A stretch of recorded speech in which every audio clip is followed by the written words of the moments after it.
tenho esse convidado aqui, né? Maravilhoso. E nós vamos falar com vocês um pouquinho sobre o amor, né? Sobre o cotidiano do casal, sobre esse amor que deve, então, se fazer presente a todo instante na vida do casal. Não é possível ser um casal se não há o amor como centro na vida desse casal. E esse amor, ele deve estar presente no cotidiano, todos os dias. E é próprio do amor duas virtudes muito especiais, que a gente deseja falar para vocês aqui hoje de um modo especial também, que é a virtude da esperança e a virtude da paciência, né? O amor, ele tudo espera, não é isso que São Paulo fala? Sim, tudo crê. Tudo crê, né? E ele também é paciente porque ele tudo suporta. E aí nós queremos falar um pouco sobre isso. Tudo perdoa. Tudo perdoa, tá. Elias vai falar mais, tá, gente? Não é só assim, completando minhas frases, não. E é até por isso que eu trouxe ele, né? Eu sei que vocês estavam ansiosos, querendo ouvi-lo. Então, ele vai contribuir bastante, que é muito bom ouvir. Mas, assim, só antes de passar a palavra para ele, né? Essa esperança, ela se manifesta em várias formas, mas em duas, que a gente gostaria de ressaltar aqui para vocês. A esperança na eternidade, né? O amor, ele nos garante eternidade. O amor é eterno. Eu costumo falar isso, né? Foi até a frase do convite do nosso casamento, que o amor é forte como a morte. E eu percebi, ao longo do tempo, que na verdade o amor ele não é forte como a morte. O amor ele é mais forte que a morte, porque o amor ele ultrapassa a morte. O nosso desejo, a nossa esperança como casal é esse, é de levar o outro para a eternidade.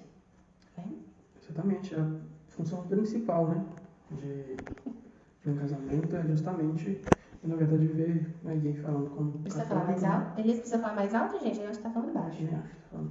Como católico, né, vivendo esse sacramento, né, essa união, a principal função é, de fato, levar um ao outro à perfeição e à salvação, na verdade, né? Isso. E aí aqui um parênteses, Mo, assim, porque nós estamos falando como católicos, porque nós somos católicos, mas é independente, né? Uhum. A missão de todo casal é essa, né? Exatamente.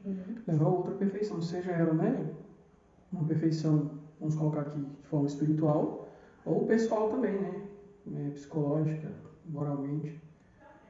Então, o casamento ela tem essa função, porque se para simplesmente no sentimento, né, na paixão, vamos colocar assim, colocando em forma no sentimento, o sentimento é inconstante, né? Uma hora você está morrendo de amores e tá, sei lá, segundos depois você já pode estar irado com raiva da pessoa.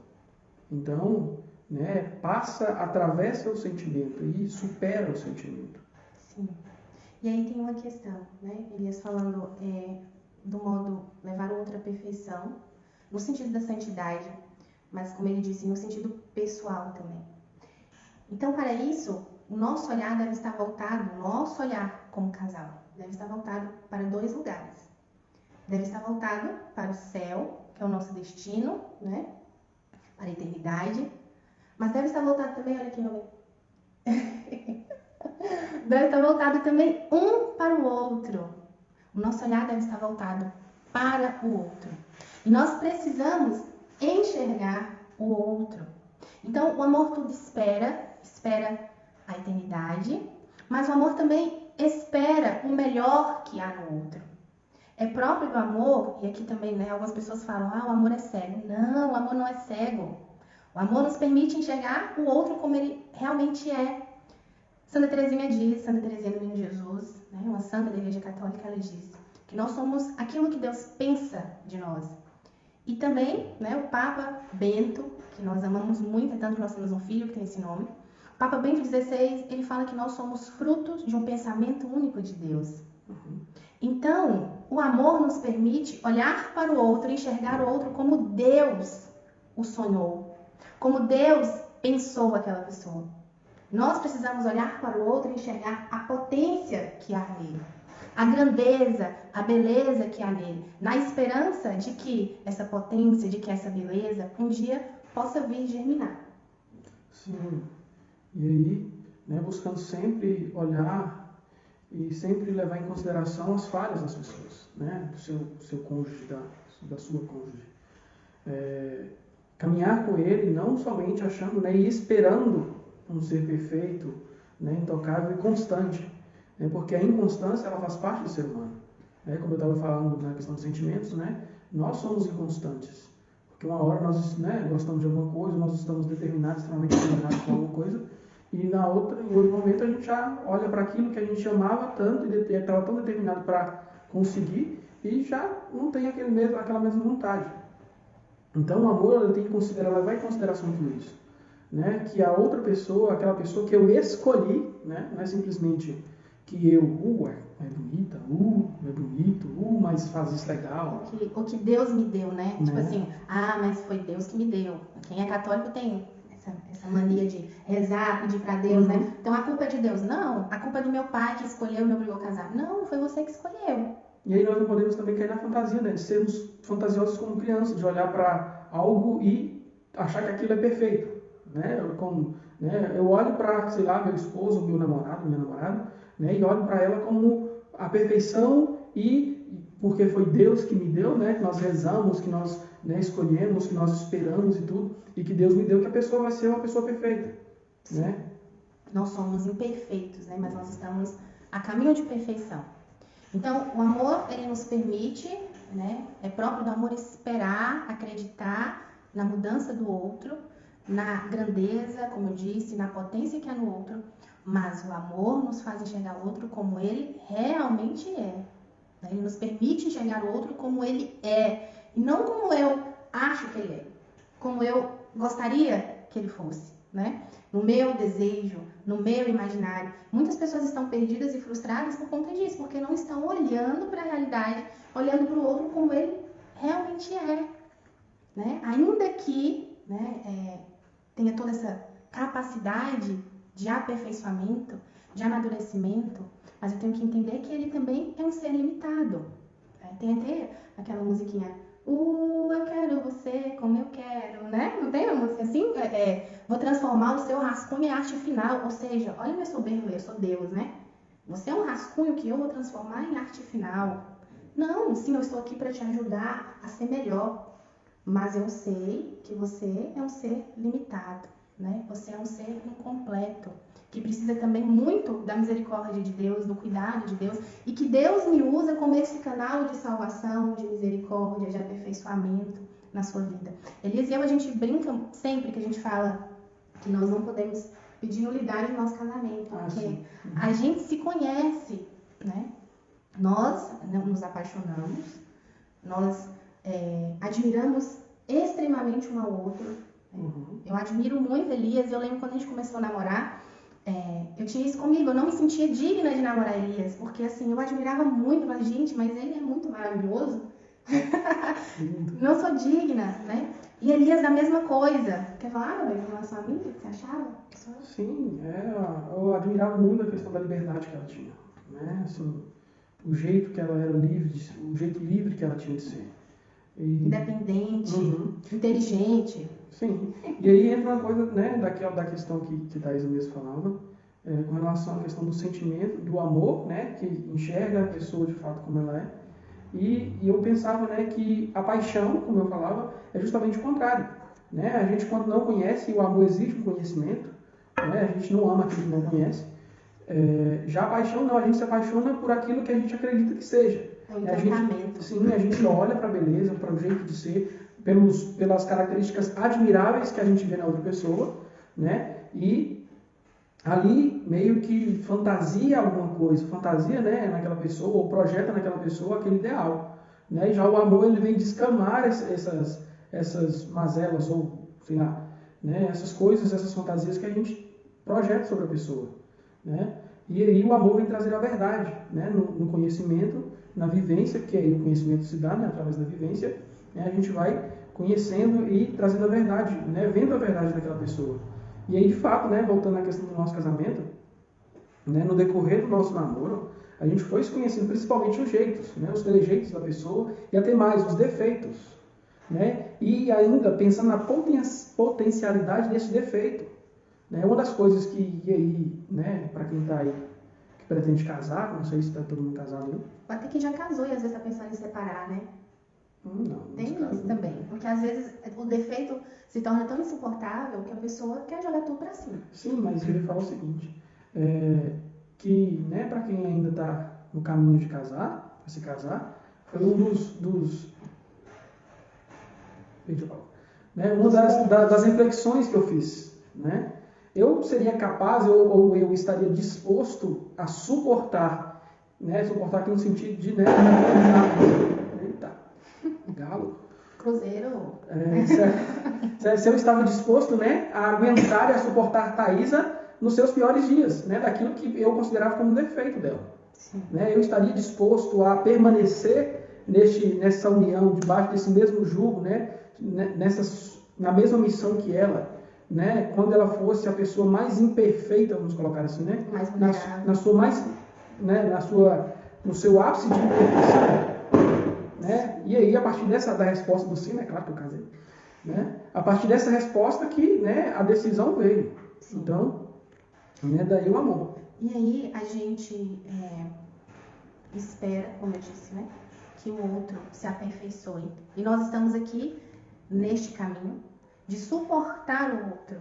Suportar nos dois sentidos da palavra. Suportar no sentido de ser um suporte, de ajuda, de auxiliar, né?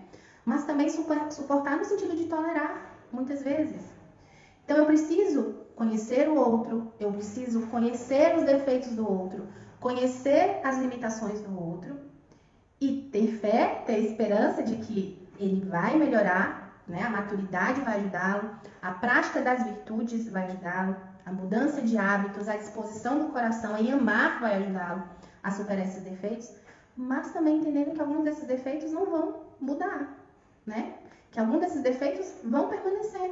E eu também permanecerei fiel ao compromisso que eu fiz. Como a gente disse, fui eu que escolhi, fui eu que decidi, fui eu que dei o meu sim e sou responsável por este meu sim, né? Apesar das limitações. Entendendo também que essas limitações, que esses defeitos, é apenas uma parte do outro. Às vezes uma parte muito pequena, ainda que para mim seja algo difícil, mas é algo muito pequeno. Miguel chorando por causa dos foguetes, né? Então, assim, é algo muito, muito pequeno comparado ao todo, né? Comparado à totalidade do outro.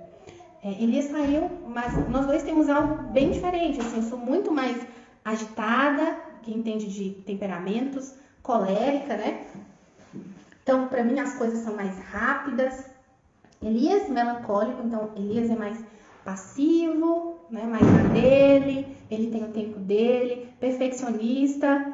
Ontem mesmo estava até falando com ele das artes, enquanto eu pedia para fazer uma arte, eu fiz 3, então assim, porque é uns detalhes, para ele são muito importantes os detalhes, né? Então, isso é uma diferença nossa, que às vezes o meu jeito chato, né, o meu jeito mandão, assim, muito o incomoda. Da mesma forma que às vezes esse jeito dele mais perfeccionista me incomoda também, né? Mas isso é uma coisa muito pequena comparado ao todo. É próprio do amor o sacrifício, né? Então, assim, é pequeno comparado ao sacrifício que ele faz todos os dias por amor a mim, por amor à nossa família. Da mesma forma que o meu defeito também, eu tenho certeza que ele enxerga assim, é pequeno comparado aos sacrifícios que eu faço todos os dias por amor a ele, por amor aos meninos. Então, eu preciso entender que esses defeitos, que essas dificuldades são apenas uma parte muito pequena, né? Se a gente for comparar com o amor que deve transbordar, que deve se fazer presente no seio da nossa família. E a gente tem a mania, né, de fato, de olhar para a pior parte, vamos colocar assim, nem que seja a pior parte, né? A gente olha para um todo e acaba fixando o nosso olhar naquela partezinha pequena, e aí essa parte pequena a gente vai, né, colocando coisas, vai amontoando, vai acontecendo coisas que a gente acaba que, né, esse pequeno detalhe vai se tornando para a gente, né, pessoalmente, né, vai se tornando grande. E aí, ao invés de a gente olhar para o todo, a gente acaba se fixando nesse pequeno detalhe aqui, né? E aí, por conta disso, a gente vai, sei lá, tomando, vamos ter que usar uma palavra aqui, né? O gerir da outra pessoa, né? Que acaba culminando na fatalidade, né? Na infelicidade, da destruição de um casamento, né? De um relacionamento, por quê? Porque ao invés de nós olharmos um todo e até, né, usar aquilo como uma forma de se sacrificar, né, por amor a outra pessoa, né, suportar aquele defeito dela, talvez, a gente usa isso, né, e acaba culminando nessa infelicidade que eu acabei de dizer, né, que é um fim de um relacionamento. Sim. E aí aqui entra outra virtude que é muito importante, que é fundamental, que é a paciência. O amor, ele é paciente. Então, ser paciente é não se deixar levar por nossos impulsos, muitas vezes, no momento da raiva, como o nome já diz, no momento da impaciência, né? No meu caso, que às vezes é paciente demais, eu já não sou tão paciente assim, então eu preciso exercer cada vez mais a paciência. Controlar, através das virtudes mesmo, as minhas paixões, como a gente disse. Não é porque, né, eu estou com raiva, não é porque fez uma coisa que não foi da maneira como eu gostaria, da maneira como eu planejei, que eu vou jogar tudo pra cima, que eu vou me descabelar, que a gente vai brigar, né, que a gente vai se ofender. Então, o amor também exige paciência, nesse sentido de não me deixar levar, mas no sentido também de aceitar que as coisas não devem acontecer da minha maneira, não deve acontecer do meu jeito. No casamento não existe o meu, existe o nosso, né? É onde Elias e eu, nós nos encontramos. O verdadeiro formar uma só carne é o nosso. Então, é do nosso jeito. É na hora que eu cedo, na hora que ele cede, que a gente encontra o nosso. E aqui há uma coisa muito bacana, né? São Tomás, ele diz que é próprio da caridade querer amar e não ser amado. Os foguetes acham que não tá atrapalhando, né? Elias acha que é o galo, eu acho que é o cruzeiro, eu não sei nem se tá tendo jogo, mas tudo bem. Eu acho que passou da hora de parar. Só completar, meu bem, assim, o que eu ia falar. Então, São Tomás, ele diz isso, né? Que é próprio da caridade querer amar, né? No lugar de ser amado. E eu percebo isso, o quanto que a maturidade nos ensina isso. No início do namoro, eu brigava muito com Elias. Eu falava com ele, porque eu te amo mais, né? Porque eu demonstro mais pra você que eu te amo do que você demonstra pra mim. E hoje a competição é justamente essa, de querer amar mais, né? Eu quero amar Elias mais e mais e mais e mais. Se ele tá me amando menos, se ele tá me amando mais, enfim, isso pra mim não importa. Pra mim o que importa é se ele está sentindo o meu amor. Se eu tô conseguindo demonstrar pra ele com atos de sacrifício mesmo, na dor, né? Madre Teresa fala isso, que pra ser amor tem que doer. Então, se eu estou conseguindo, de fato, renunciar aos desejos, muitas vezes, da minha carne, dos meus impulsos, para amá-lo cada vez mais. Da mesma forma, ele, né? Ele, o tempo todo, ele quer mostrar para mim que ele me ama. O tempo todo, né? Ele se sacrifica, ele se renuncia. Às vezes, por exemplo, todos os dias, aqui é algo nosso.